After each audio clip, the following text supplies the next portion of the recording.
નમસ્કાર વિદ્યાર્થી મિત્રો, પરમાણુ બંધારણ ચેપ્ટરમાં ધોરણ 11 સાયન્સ કેમેસ્ટ્રીમાં આપણે કક્ષકોની રચના, કક્ષકોની ઉર્જા વિશે આપણે લાસ્ટ ટોપિકમાં શીખ્યા છીએ.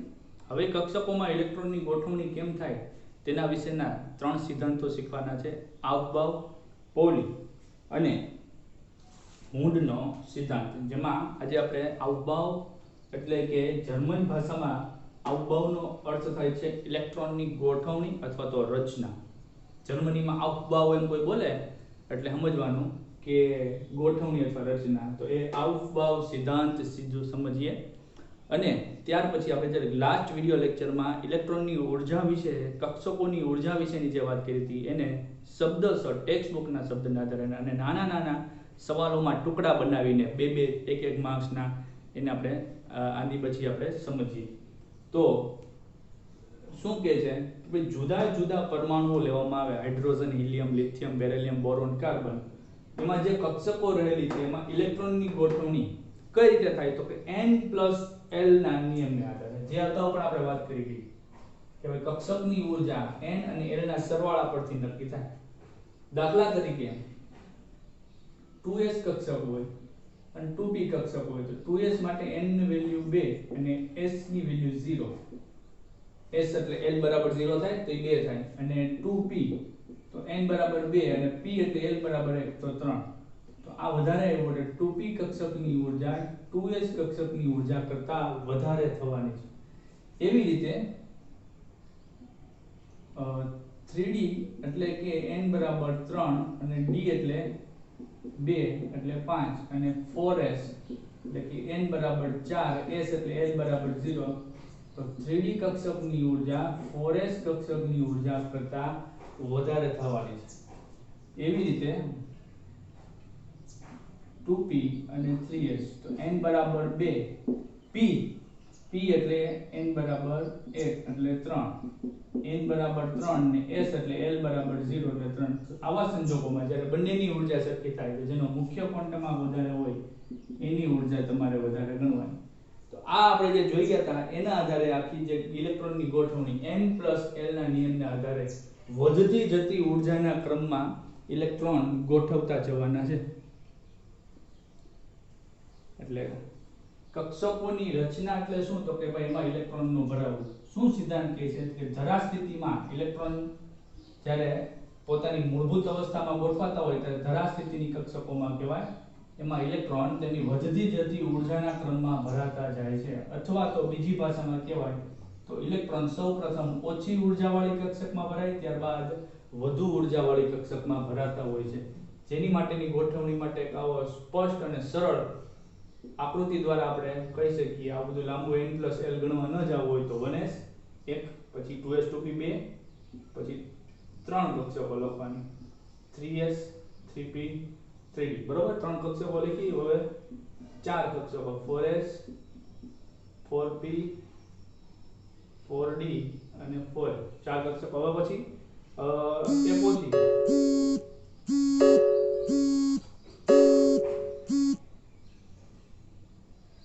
5s 5p 5d. 5f છે પણ લખવાની નથી. બરોબર, પછી હજી એક ઓછી લખવાની એટલે કે 3 ને બદલે 2 જ લખવાની 6s 6p અને 7s લખવાની. હવે 1s આવે, પછી 2s આવે, પછી 2p અને 3s આવે, પછી 3p અને 4s આવે, 3d 4p 5s 4d 5p 6s 4f 5d અને 7s. તો ઉર્જાનો ક્રમ કેવો થાય? 1s પછી 2s, 1s કરતા વધારે 2s, 2s પછી 2p અને એનાથી વધારે 3s, 2p એની કરતા વધારે 3s, 3s પછી 3p કરતા વધારે 4s, 4s પછી 3d, 3d કરતા વધારે 4p, 4p કરતા વધારે 5s. એવી રીતે આગળ વધતા જવાનું ક્રમિક. 5s કરતા વધારે 4d, 4d કરતા વધારે 5p, 5p કરતા વધારે 6s, પછી 4f 5d, એના કરતાં વધારે 6p, એના કરતાં વધારે 7s. તો આ ઇલેક્ટ્રોનની ઉર્જાનો ક્રમ થાય મિત્રો. s કક્ષકમાં મેક્સિમમ કેટલા ઇલેક્ટ્રોન ગોઠવાય?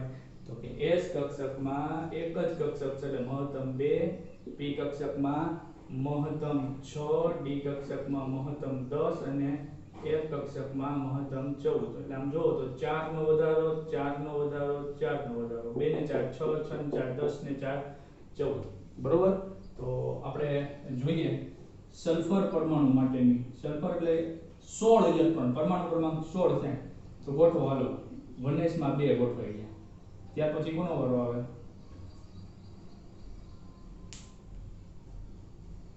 2s માં. તો 2s માં પણ 2 ઇલેક્ટ્રોન ગોઠવાય. પછી 16 ઇલેક્ટ્રોન ગોઠવા પછી 2p આવે. તો 2p માં p માં મેક્સિમમ 6 ગોઠવાય. તો 2p 6 કેટલા છે? 2 ને 2 4 ને 6 10. હજી 6 ગોઠવાના છે.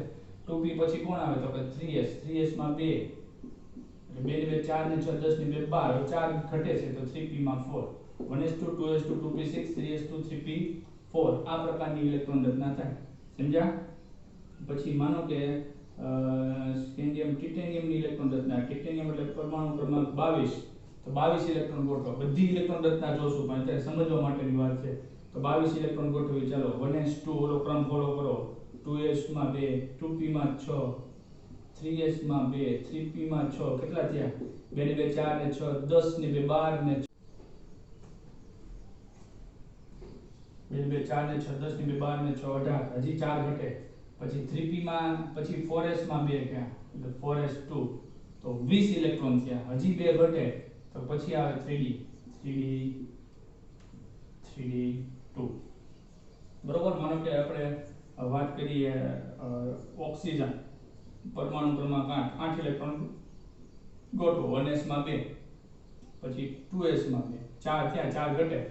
2p માં 6 ગોઠવાઈ શકે પણ આપણે 4 ની જરૂર છે એટલે 4 ગોઠવા. 2 ને 2 4 ને 4 8 થઈ ગયા. આ રીતે આપણે ઇલેક્ટ્રોનની સંપૂર્ણપણે ગોઠવણી કરતી જવાની. ફોસ્ફરસ એટલે પરમાણુ ક્રમાંક 15. ચાલો 15 ઇલેક્ટ્રોન ગોઠવો. પરમાણુ ક્રમાંક 15 છે એટલે 1s2 2s માં 2 એટલે 4 થયા.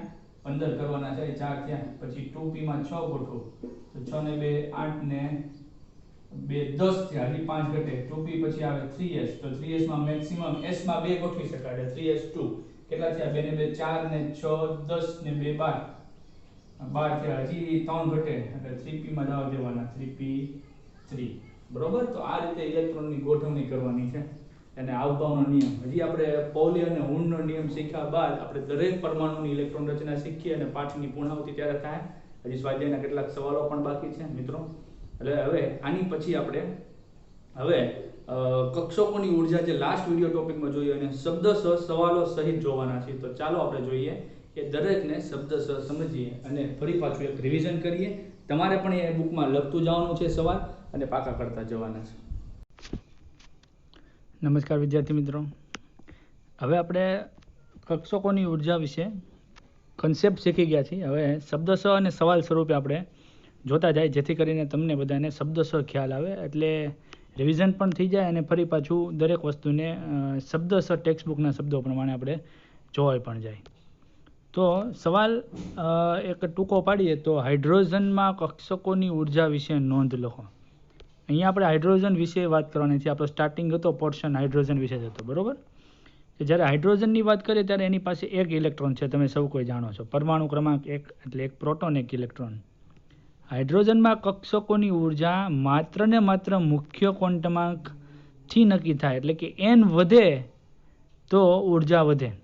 તો ઉર્જાનો ક્રમ આવો થતો હતો 1s કરતાં 2s કેમ કે ક્વોન્ટમાંક 2 થઈ ગયો પણ 2s અને 2pની ઉર્જા હાઇડ્રોજન માટે સરખી થતી હતી.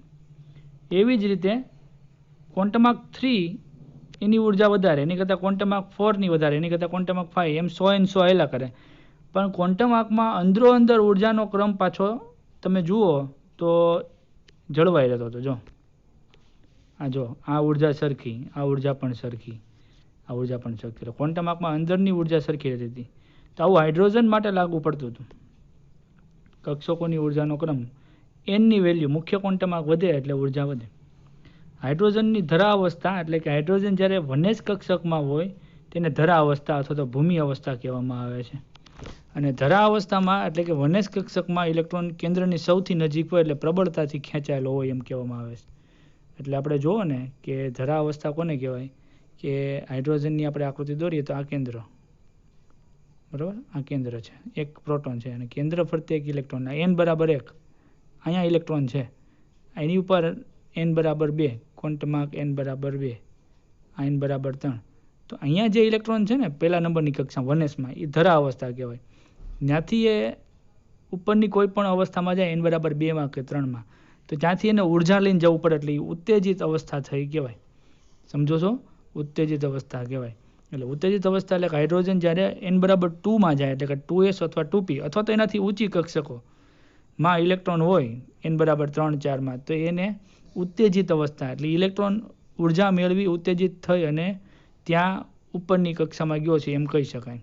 ઉત્તેજિત અવસ્થાનો ઇલેક્ટ્રોન કેન્દ્ર સાથે પ્રમાણમાં નિર્બળ આકર્ષણ ધરાવે છે. એટલે ઇલેક્ટ્રોન જ્યારે માનો કે અહીંયા આવ્યો છે તે કેન્દ્રથી દૂર ગયો છે ઘણો, ત્યારે એનું કેન્દ્ર સાથેનું આકર્ષણ ઓછું થઈ ગયું છે એટલે નિર્બળ આકર્ષણ છે એમ કહી શકાય. એટલે ધરા અવસ્થાની ઉર્જા કરતાં ઉત્તેજિત અવસ્થાની ઉર્જા વધારે હોય. તમને ખ્યાલ હોય તો મેં તમને કીધું હતું કે ઇલેક્ટ્રોન કેન્દ્રની જેટલો નજીક હોય ને એમ એ ઉર્જા ગુમાવીને આવતો હોય. એટલે કે ઇલેક્ટ્રોન જ્યારે દૂર હોય ત્યારે એની ઉર્જા 0 હોય અને એ જેમ જેમ કેન્દ્રની નજીક આવે એમ ઉર્જા ગુમાવતો આવે. એટલે ઇલેક્ટ્રોન જેટલો કેન્દ્રની નજીક એમ એની ઉર્જા વધુ ગુમાવી છે અને જેટલો કેન્દ્રની દૂર એમ ઓછી ઉર્જા ગુમાવી છે. એટલે જેમ કેન્દ્રની દૂર હોય ને એમ એની ઉર્જા વધારે છે એમ આપણે કહી શકીએ. એટલે ધરા અવસ્થામાં એટલે ઇલેક્ટ્રોન જ્યારે હોય ને ત્યારે વધુ ઉર્જા ગુમાવીને આવ્યો છે એટલે એની ઉર્જા ઓછી હોય. ઉત્તેજિત અવસ્થામાં એટલી બધી ઉર્જા ન ગુમાવી હોય. આમ થાય તે એને ધરા અવસ્થામાંથી ઉત્તેજિત અવસ્થામાં જાય એટલે ઉર્જા શોષીને જાય.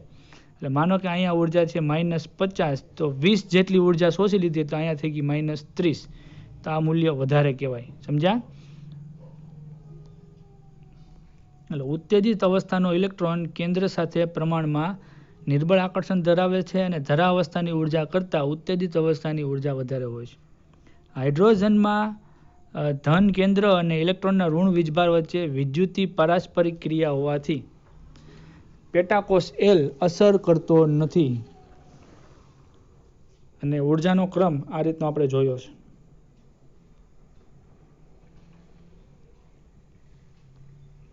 વન એસ કરતાં 2s 2p ની ઉર્જા વધારે, એની કરતાં 3s 3p ની ઉર્જા વધારે. એટલે ક્વોન્ટમાર્ક વધે તેમ ઉર્જા વધતી જાય છે.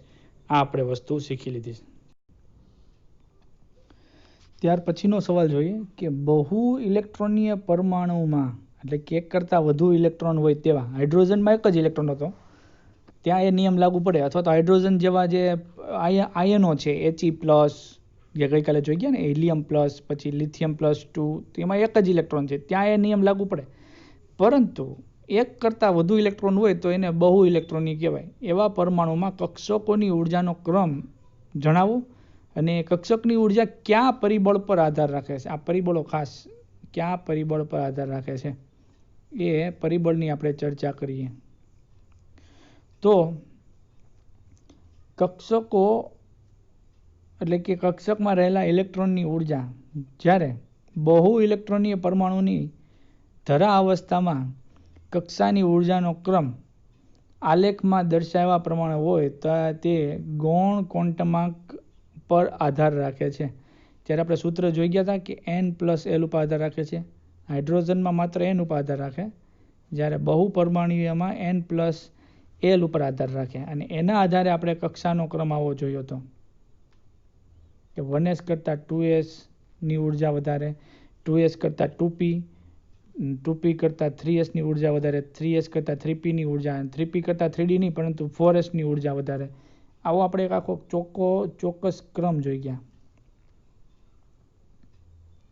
જો આ 1s ની ઉર્જા, એની કરતાં 2s, એની કરતાં વધારે 2p, એની કરતાં 3s, 3p, 4s, 4p. આખો આધાર કોના પર? n+l ઉપર.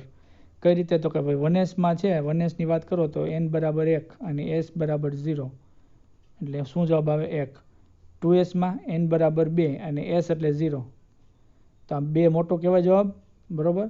પછી 2p તો n બરાબર 2 અને p એટલે l બરાબર 1, n+l એટલે આ જવાબ આવ્યો 3 અને 3s એટલે n બરાબર 3 ને s બરાબર 0 તો બરાબર 3.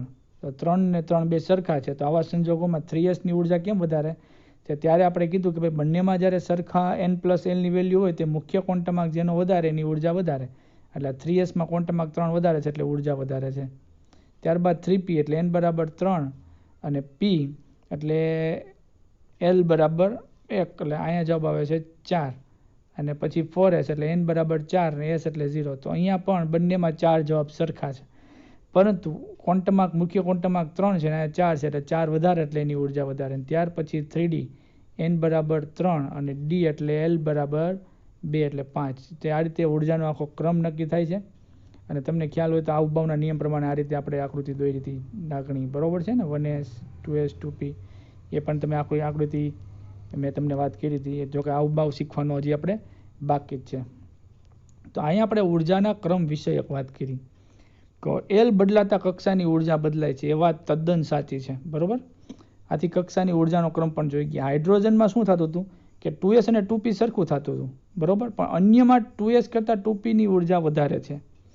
વળી હાઇડ્રોજનના 2sની ઉર્જા કરતાં અન્યની 2sની ઉર્જા પણ વધારે છે. આ વગેરે બંને બાબતો આપણે ચર્ચા હમણાં ટૂંક સમયમાં કરીએ.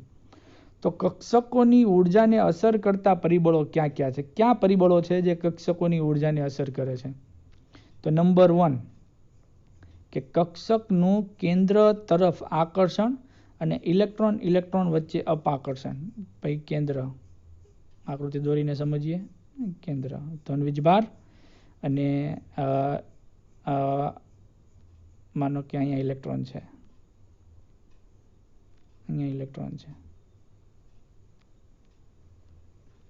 તો આ ઇલેક્ટ્રોન કેન્દ્રની નજીક છે એટલે આકર્ષણ હોય, પણ આ ઇલેક્ટ્રોનને આકર્ષણે હોય ને આ ઇલેક્ટ્રોનને અપાકર્ષણે હોય.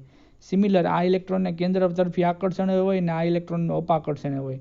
તો આ ઇલેક્ટ્રોનને અપાકર્ષણ બળો જાજા લાગે. જો આ બે ઇલેક્ટ્રોનનું અપાકર્ષણ, એક કેન્દ્રનું આકર્ષણ, આ અસર કરે, બરોબર ને. નંબર 1 વસ્તુ સમજો. શું લખ્યું છે? કક્ષકનું કેન્દ્ર તરફ આકર્ષણ અને ઇલેક્ટ્રોન વચ્ચેનું અપાકર્ષણ. પછી નંબર 2 આંતરકોષની કક્ષામાં ઇલેક્ટ્રોનથી બાહ્ય કોષનું શિલ્ડિંગનું પ્રમાણ. હા, એ શિલ્ડિંગ એટલે કવચ. એ પણ આપણે વાત કરી કે ભાઈ આ કેન્દ્ર છે. હવે અંદરની કોષમાં જે ઇલેક્ટ્રોન હોય ને એ શિલ્ડ કરતા હોય, કવચ કરતા હોય બહારની કોષના ઇલેક્ટ્રોનને. એટલે આ ઇલેક્ટ્રોન છે, આ કેન્દ્રીય ધનવીજભાર, આના કારણે ઓછો અનુભવે, તો જેથી આ એટલે આકર્ષણમાં ઘટાડો થાય. નંબર 2. ત્રીજું, બાહ્ય કોષમાં રહેલ કક્ષકો વડે થતી અસર કે જેમાં એસ કક્ષકની શિલ્ડિંગ અસર વધારે પી કરતાં, પીની શિલ્ડિંગ અસર વધારે ડી કરતાં, બરોબર ને. એક જ કોષની અંદર રહેલા એસપીડીમાં શિલ્ડિંગ અસર આવી અસર કરે. તો એસપીડી ક્વોન્ટમ 3માં આવેલી છે. તો ફરીથી આપણે આકૃતિ દોરીએ. કેન્દ્ર ક્વોન્ટમ 1, ક્વોન્ટમ 2, ક્વોન્ટમ 3. તો એમાં એસ કક્ષકે છે, એસ કક્ષક, એમાં પી કક્ષકે છે, આ પી કક્ષક, અને એમાં ડી કક્ષકે છે. તો એસની શિલ્ડિંગ અસર ગોળાકાર હોવાથી વધારે છે, પીની શિલ્ડિંગ અસર ડંબેલ આકાર હોવાથી ઓછી છે, અને ડીની વધારે. એટલે એક જ કક્ષકમાં રહેલી એસની શિલ્ડિંગ અસર વધારે, પીની ઓછી ને ડીની એનાથી ઓછી. એ પણ આપણે ડિટેલમાં કાલે કારણો સહિત જોઈ ગયા હતા. પછી બાહ્ય કોષ એટલે કે બહારના ઇલેક્ટ્રોન ઉપર કેન્દ્રનો અસરકારક ધન વીજભાર ઝેડ ઇફેક્ટિવ, ઝેડ એટલે પરમાણુ ક્રમાંક 4. એ પણ મહત્વપૂર્ણ વસ્તુ છે કે આ કેન્દ્ર છે, આ અંદરનો ઇલેક્ટ્રોન છે. હવે અંદરનો ઇલેક્ટ્રોન કેન્દ્રનું આકર્ષણ બહુ જાજુ અનુભવે, પણ એની માથેના જે ઇલેક્ટ્રોન હોય દૂર, એક તો દૂર છે કેન્દ્રથી, તો આ ઇલેક્ટ્રોન કેન્દ્રથી દૂર છે. વળી આની શિલ્ડિંગ અસર કવચ, તો આ ઇલેક્ટ્રોન કેન્દ્રની કેટલી અસર અનુભવે કે તમે લાઇનમાં ઊભા હોય ને તમારાથી દૂર પેલી ટિકિટ બારી હોય તો તમે ટિકિટ બારીને કેટલી હદે જોઈ શકો પાછળ હોય ત્યારે, એ વસ્તુ. તો કેન્દ્રનો ધન વીજભાર અહીંયા જેટલો અનુભવાય છે ને એને ધન વીજભાર એટલે ઝેડ, અને ઇફેક્ટિવ AFF.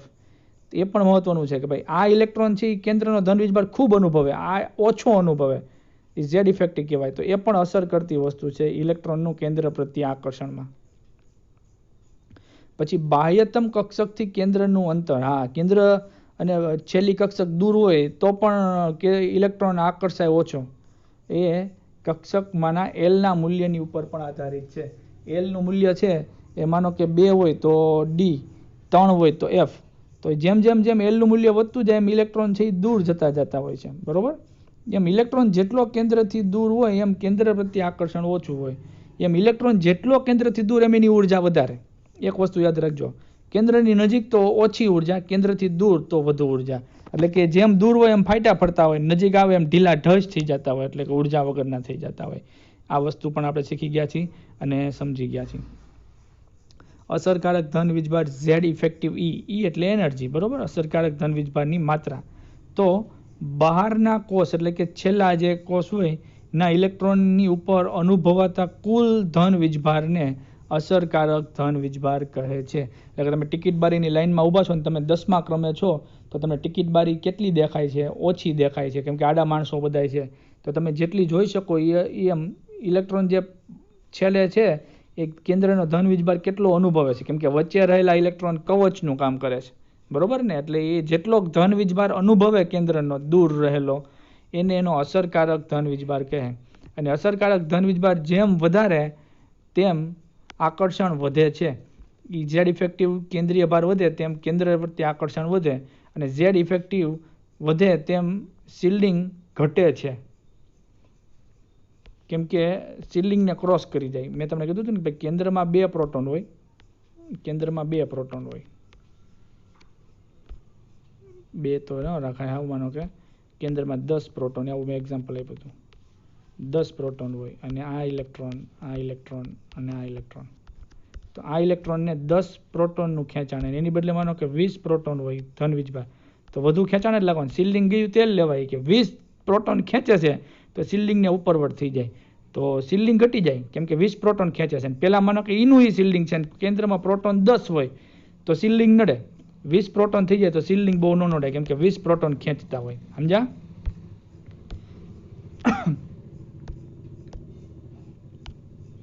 એટલે ઝેડ ઇફેક્ટિવ વધે, કેન્દ્રીય ભાર વધે તેમ આકર્ષણ વધે અને શિલ્ડિંગ ઘટે. શિલ્ડિંગ શું છે? એટલે કે કવચ છે. કેન્દ્ર અને બહારની કોષની વચ્ચેના જે ઇલેક્ટ્રોન રહેલા હોય, કેન્દ્ર અને છેલ્લો ઇલેક્ટ્રોન વચ્ચે જે બીજા આંતરિક કોષના ઇલેક્ટ્રોન રહેલા હોય એ કેન્દ્રના ધનભારની અસરમાં ઘટાડો કરે. ઘટાડો કરે જ ને, કેમ કે ઇલેક્ટ્રોન કેન્દ્ર પ્રત્યે ખેંચાતા હોય, પાછળ જે ઇલેક્ટ્રોન રહેલા હોય કે બહુ અનુભવે નહીં. આથી બાહ્યતમ કોષના ઇલેક્ટ્રોન કેન્દ્રનો સંપૂર્ણ ધન વીજભાર અનુભવતા નથી, કેમ કે વચ્ચેના ઇલેક્ટ્રોન ઢાંકી દે છે. આ ઘટનાને બહારની કોષના ઇલેક્ટ્રોન એટલે કે બાહ્યતમ કક્ષાના ઇલેક્ટ્રોન, બાહ્યતમ કક્ષા એટલે ખબર પડે છે ને ભાઈ, કેન્દ્ર હોય આકૃતિ દોરો, આ કેન્દ્ર, અહીંયા ઇલેક્ટ્રોન હોય નજીક છે, આ ઇલેક્ટ્રોન નજીક છે, પણ આ બધા દૂર છે. તો આ બાહ્યતમ કોષ કહેવાય. આંતરિક કોષ એટલે કક્ષાના ઇલેક્ટ્રોન કહેવાય. તો આ ઘટનાને શિલ્ડિંગ કહેવાય. એટલે શિલ્ડિંગ એટલે આંતરકોષના ઇલેક્ટ્રોન વડે, એટલે કે અંદરના ઇલેક્ટ્રોન વડે બાહ્યતમ કોષના ઇલેક્ટ્રોનનો કેન્દ્રના ધનભારની અસરમાં ઘટાડો થવો. એટલે કે વચ્ચે રહેલા ઇલેક્ટ્રોન એવો ધંધો કરે કે બહારના ઇલેક્ટ્રોન કેન્દ્રને જોઈ શકે જ નહીં. તમે ક્લાસરૂમમાં હોય તો તમને ઘણીવાર બોર્ડ નથી દેખાતું, તમે એમ કહો ભાઈ વચ્ચે રહેલા છોકરાનું માથું નડે છે, તો એ એક પ્રકારનું શિલ્ડિંગ છે. સમજાય? તો આ ઉર્જાનો ક્રમ પણ આપણે જોઈ લીધો છે.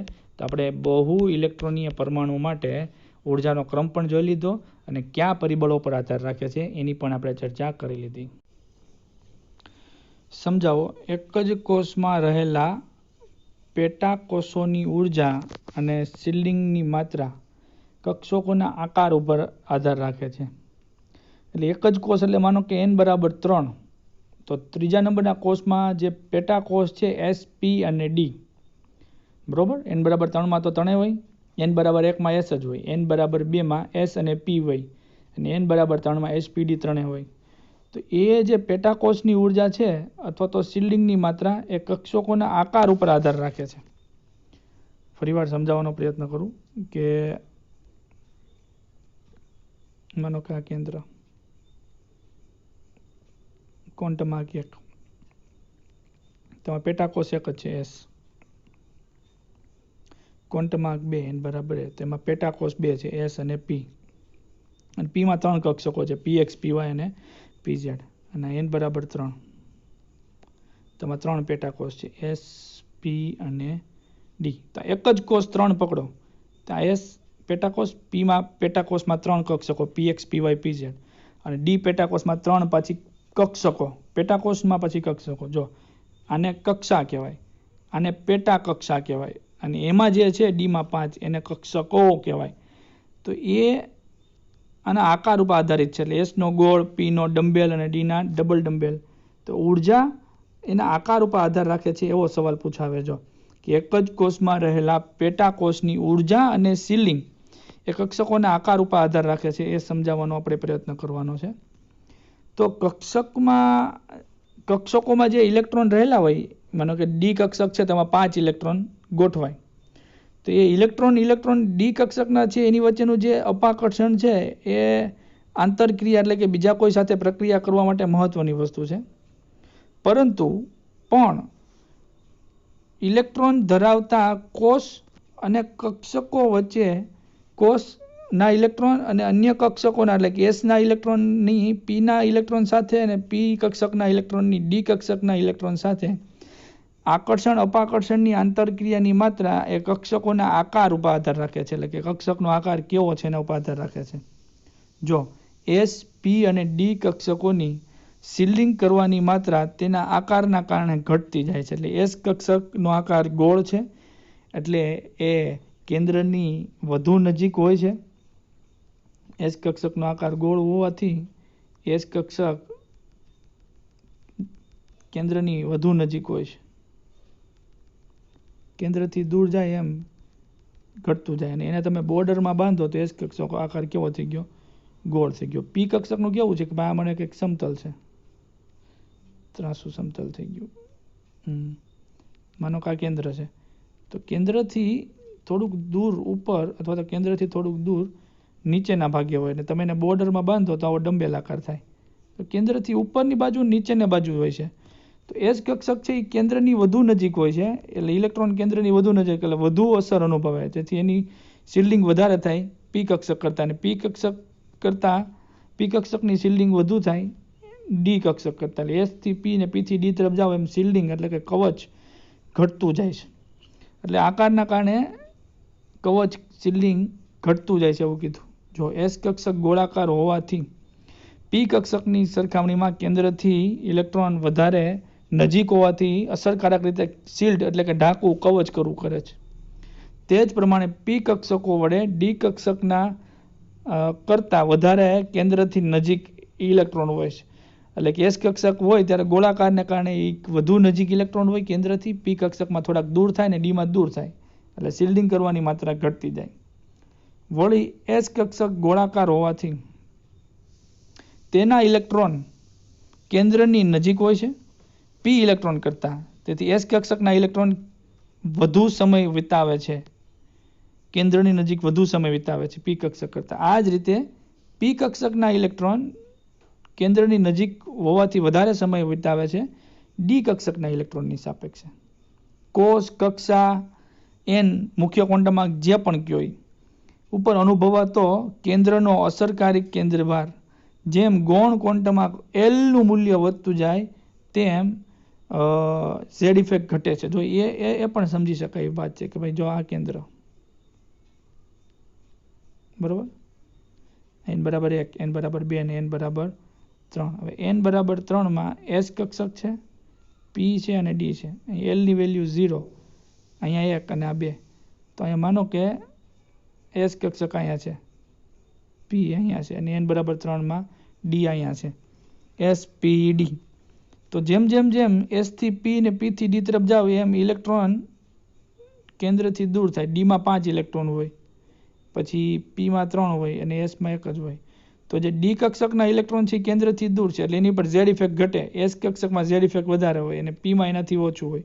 એટલે એસમાં ઝેડ ઇફેક્ટ વધારે, પીમાં ઓછું અને ડીમાં ઓછું. એટલે જેમ એલ વધે 0, 1, 2 એલ વધે તેમ ઝેડ ઇફેક્ટ ઘટે છે કેમ કે દૂર જતા જાય. એ વસ્તુ સમજો, અહીંયા લખ્યું છે.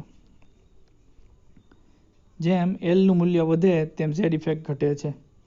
એટલે કે એસ કક્ષકના ઇલેક્ટ્રોન પી કક્ષકના ઇલેક્ટ્રોન કરતાં વધુ મજબૂતાઈથી બંધાયેલા છે. સાચી વાત છે, નજીક હોય. જેમ અને એવી જ રીતે પી કક્ષકના ઇલેક્ટ્રોન ડી કક્ષકના ઇલેક્ટ્રોન કરતાં વધુ મજબૂતાઈથી બંધાયેલા છે. એટલે પી નજીક છે ડી કરતાં. સાચી વાત છે. પરિણામ શું? પરિણામે એસ કક્ષકની ઉર્જા, કેમ કે એસ કક્ષક કેન્દ્રની નજીક છે અને જેમ કેન્દ્રની નજીક હોય એમ ઉર્જા ઓછી હોય, કેમ કે ઉર્જા ગુમાવ્યું. મેં તમને કીધું ને ગઈકાલે લવ સ્ટોરી વાત કરી હતી કે જેમ ઇલેક્ટ્રોન કેન્દ્રના પ્રેમમાં પાગલ થતો જાય એમ ઉર્જા ખર્ચતો નજીક થતો જાય એમ લુખેશ થતો જાય, એમ ઉર્જા ઘટતી જાય. એમ એસ કક્ષકની ઉર્જા, હવે જો ઉર્જાની વાત આવી, શિલ્ડિંગની વાત નથી. શિલ્ડિંગમાં જ્યારે વાત આવે ને, શિલ્ડિંગ અસર એટલે કે કવચ કરવામાં, તો એમાં એસ કક્ષક નજીક હોવાથી શિલ્ડિંગ એસની વધારે છે, પી કરતાં, પીની વધારે છે ડી કરતાં. પણ ઉર્જાની વાત આવે ત્યારે એસ કક્ષક કેન્દ્રથી નજીક છે, નજીક હોય ત્યારે વધુ ઉર્જા ખર્ચાઈ ગઈ હોય. પી કક્ષકની ઉર્જા વધારે, ડી કક્ષકની ઉર્જા વધારે, અને એફ કક્ષકની ઉર્જા હજી એથી વધારે. શિલ્ડિંગ અને ઉર્જા એકબીજાના વ્યસ્ત ચલનમાં છે. તો પરિણામ એસ કક્ષકની ઉર્જા પી કક્ષકની ઉર્જા કરતાં વધારે ઋણ એટલે કે ઓછી હોય છે, અને પી કક્ષકની ઉર્જા ડી કક્ષકની ઉર્જા કરતાં વધુ ઋણ હોય છે. એટલે કેન્દ્રથી શિલ્ડિંગની માત્રા જુદી જુદી કક્ષકો માટે જુદી જુદી હોય છે. સાચી વાત છે કે એસ કક્ષકની શિલ્ડિંગ વધુ, પીની ઓછી, અને ડીની એથી ઓછી, ને એફની હજી એનાથી ઓછી. તો આ બધી વસ્તુ ગઈકાલે જોઈ ગયા હતા, અને એને આપણે ટેક્સ્ટબુકના શબ્દશઃ સવાલ સ્વરૂપે આપણે અહીંયા જોઈ રહ્યા છીએ. કક્ષકોની ઉર્જા માટે N+L નિયમ આપી અને ઉદાહરણથી સમજાવો. જે આપણે હમણાં ટૂંક સમય પહેલાં જ વાત કરી, N+Lના આધારે કક્ષકોની ઉર્જા નક્કી થાય. બરાબર. હાઇડ્રોજન માટે માત્ર Nના આધારે, પરંતુ વધુ ઇલેક્ટ્રોન હોય 2, 3, 4, 5, 10, 15, 100 ગમે એટલા, ત્યારે N+Lના આધારે કક્ષકોની ઉર્જા નક્કી કરવામાં આવતી હોય છે. તો કક્ષકમાં ઇલેક્ટ્રોનની ઉર્જા N અને Lના મૂલ્યથી નક્કી કરાય. નિયમ 1, જે કક્ષકમાં N+Lનું મૂલ્ય નીચું તેની ઉર્જા નીચી, જેનું મૂલ્ય ઊંચું તેની ઉર્જા વધારે. દાખલા તરીકે 2s કરતાં 2pની ઉર્જા વધારે છે. કારણ કેમ કે 2sમાં n બરાબર 2 અને s એટલે l બરાબર 0, તો N+L બરાબર 2 થાય. એમ 2pમાં n બરાબર 2 છે, પણ p કક્ષક એટલે l બરાબર 1, એટલે n+a 2 + 1 = 3. તો 2pમાં 3 જવાબ આવ્યો અને 2sમાં 2 આવ્યો. આ કારણે 2sની ઉર્જા ઓછી અને 2pની ઉર્જા વધારે હોય છે. નિયમ 2, જ્યારે બે કક્ષકોના N+Lના મૂલ્ય સરખા થાય ત્યારે જેનું Nનું મૂલ્ય ઓછું હોય તેની ઉર્જા ઓછી, અથવા તો જેનું Lનું મૂલ્ય ઊંચું હોય તેની ઉર્જા વધારે. દાખલા તરીકે 4s અને 3p માટે. તો 4sમાં જુઓ, 4sમાં n બરાબર 4, s એટલે l બરાબર 0, એટલે l + n અથવા n+L 4 + 0 = 4. 3pમાં n બરાબર 3, p એટલે l બરાબર 1, તો n+Lમાં 3 + 1 બરાબર 4. તો બંનેમાં 4 સરખું છે. આવા સંજોગોમાં જેનો મુખ્ય ક્વોન્ટમમાં nનું મૂલ્ય વધુ એની ઉર્જા વધુ, એટલે 4sમાં n બરાબર 4 છે, એના કરતાં ઓછું મૂલ્ય છે 3p માટે. આથી 3pની ઉર્જા ઓછી છે, અને 4sમાં n બરાબર વધુ છે એટલે એની ઉર્જા વધારે છે. આ નિયમ આપણે જોઈ ગયા હતા. આવબાવનો સિદ્ધાંત ઉદાહરણ સહિત સમજાવો. જર્મન ભાષામાં આવબાવનો અર્થ થાય છે ગોઠવણી અથવા તો રચના. હવે જે આપણે કક્ષકોની વાત કરી કે કોષ હોય કક્ષા, એની અંદર પેટા કક્ષા હોય, બરાબર. n બરાબર 1 તો એ કક્ષા થઈ, એમાં પેટા કક્ષા હોય s. n બરાબર 2 એટલે એ કક્ષા થઈ, એમાં પેટા કક્ષા s અને p. n બરાબર 3 એટલે કક્ષા થઈ, એની અંદર પેટા કક્ષા એટલે s, p, d. તો s તો એક જ છે. પીમાં પાછી જે ભાગ પડે ને, px, py, pz, એ કક્ષકો થઈ. એમ ડીમાં જે ભાગ પડે ને, dxy, dyz, dzx, dx² - y² dz², તો એ કક્ષકો થઈ. આ કક્ષકોની રચના એટલે કક્ષકોમાં ઇલેક્ટ્રોનનો ભરાવો એટલે આવબાવ. સિદ્ધાંત એવું કહે છે કે ધરા અવસ્થામાં, એટલે કે જે ઇલેક્ટ્રોન જેમ ગોઠવાતા હોય એમાં જ ઇલેક્ટ્રોન ઉર્જા મેળવે અને ક્યાંય ઉપર નીચેની કક્ષામાં જાય એમ નહીં. ધરા અવસ્થામાં કક્ષકો તેની વધતી ઉર્જાના ક્રમમાં ઇલેક્ટ્રોન ગોઠવાય. બીજી રીતે કહીએ તો ઇલેક્ટ્રોન સૌપ્રથમ ઓછી ઉર્જાવાળી કક્ષકમાં ગોઠવાય, પછી વધુ ઉર્જાવાળી કક્ષકમાં. એ તો એમ જ હોય ને ભાઈ. માનો કે 10 ફ્લેટ છે, તો એક ફ્લેટમાં ભાડું છે 2000 રૂપિયા, પછીના ફ્લેટમાં ભાડું છે 2500, પછીના ફ્લેટમાં 3000. તો જે પહેલા પૂગી ક્યાં જાય? 2000 રૂપિયાવાળા ભાડામાં જાય ને. રૂમ બધા હરખા જ છે, બરોબર. પછી બીજાવાળા 2500 રૂપિયાના ભાડામાં ગોઠવાય ને પછી હાવ છેલ્લે વધે એને તો 5-10 હજાર રૂપિયા ભાડું ભરવું પડે. એમ ઇલેક્ટ્રોન જે પેલો આવે એ ઓછી ઉર્જાવાળા કક્ષકમાં ગોઠવાય. તો એમ જ હોય ને, ઓછી ઉર્જાએ ગોઠવા મળતું ત્યાં જ ગોઠવા હોય ને. આ કક્ષકોમાં ભરાવાનો ક્રમ આ પ્રકારનો છે: 1s 2s 2p 3s 3p, બરોબર. એટલે સૌ પ્રથમ આગળની કક્ષક પૂર્ણ ભરાય ત્યાર પછીની કક્ષકો પૂર્ણ ભરાય એ રીતે હોય. એટલે કક્ષકોમાં L થી મહત્તમ ઇલેક્ટ્રોન ક્ષમતા નીચે મુજબ છે. નીચે એટલે તમારે ક્યાંય આડોઅવળું જોવાનું નથી. અહીંયા આપણે જે હમણાં જોઈએ ત્યાં એ S કક્ષકમાં મહત્તમ 2 ઇલેક્ટ્રોન ભરવાના છે, P કક્ષકમાં મહત્તમ 6 ભરવાના છે, D માં 10, F માં 4, S માં 2, 4 નો વધારો, P માં 6, 4 નો વધારો, D માં 10, ફરી પાછો 4 નો વધારો, F માં 14. એટલે 2 + 4 6 + 4 10 + 4 14 એમ, બરોબર ને. અને એના પર આધારે આપણે ઇલેક્ટ્રોન રચના જોઈએ. માનો કે બેરેલિયમ પરમાણુ ક્રમાંક 2, એટલે કે એમાં ઇલેક્ટ્રોન 2 હોય તો ક્યાં ગોઠવાય?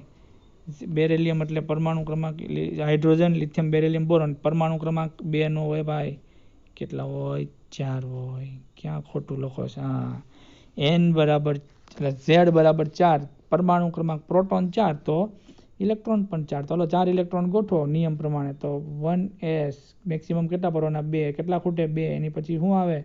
2s કેટલા ભરવાના? 2 ભરવાના. રેડી? ફ્લોરિન, ફ્લોરિન Z બરાબર 9 એટલે કે પ્રોટોન 9 તો ઇલેક્ટ્રોન 9. ગોઠવો હાલો.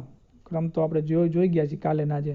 1s 2 ભરી શકાય ભાઈ, એમાં 3 ન ભરી શકાય. પછી 2s આવે તેમાં કેટલા ભરવા? મેક્સિમમ તો હજી 4 જ થયા, હજી 9 કરવાના છે, 5 ઘટે. 2s પછી આવે 2p, p માં મેક્સિમમ 6 ગોઠવી શકાય, 6 ગોઠવા તો 6 ને 2 8 ને 2 10. ઓહો, વધી ગયા, ઘટાડો 1. 2p5, 1s2 2s2 2p5 કેટલા ઇલેક્ટ્રોન થયા? 9 થઈ ગયા. તો આ એની ઇલેક્ટ્રોન રચના. બ્રોમિનની ઇલેક્ટ્રોન રચના 35 ગોઠવવાના છે. ઓહો, હાલો ગોઠવીએ. 35 ઇલેક્ટ્રોન ગોઠવવાના છે. 1s માં 2, 2s માં 2, 2p માં 6 કેટલા થયા? 10. 35 કરવાના છે, 10 જ થયા. હજી આગળ વધો હાલો ક્રમ પ્રમાણે. 3s માં 2 12, બરોબર. 3p માં p છે એટલે 6, 12 ને 6 18. 3p પછી 4s આવતી હતી, બરોબર છે. 4s S માં 2 18 ને 2 20. હજી ફેર પડે છે. 4s પછી 3d આવતું હતું, D માં 10 ગોઠવી શકાય.